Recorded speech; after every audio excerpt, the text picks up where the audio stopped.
Hi, and welcome back to the channel.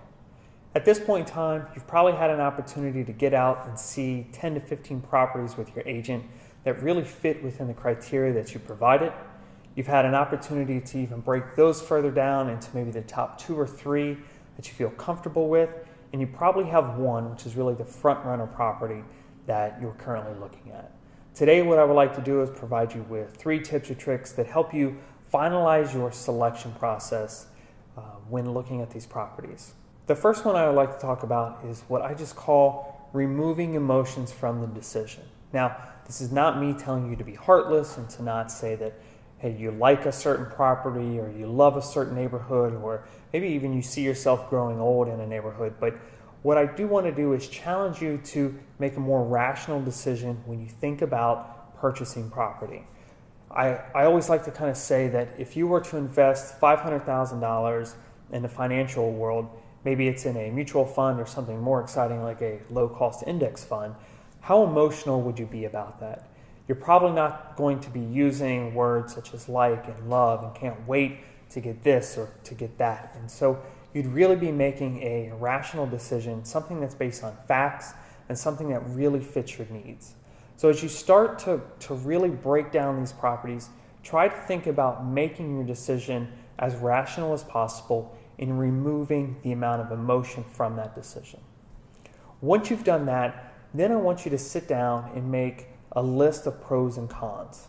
Now, a lot of us do this as we're inherently walking through properties or we're seeing properties.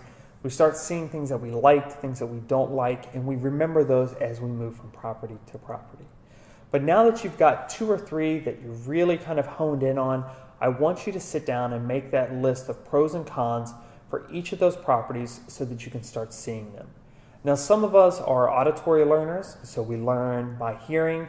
Some of us are kind of visual learners, so we hear or we learn by seeing things. So this is going to appeal to a couple different learning styles, and this will help you make the right decision. You'll hear yourself say it, you may even think it, but it's also you're going to start writing it down and see where the pros and cons outweigh one another.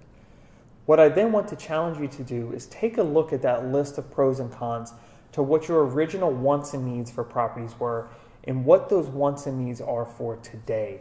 Do they match up? Is it something that you feel comfortable with?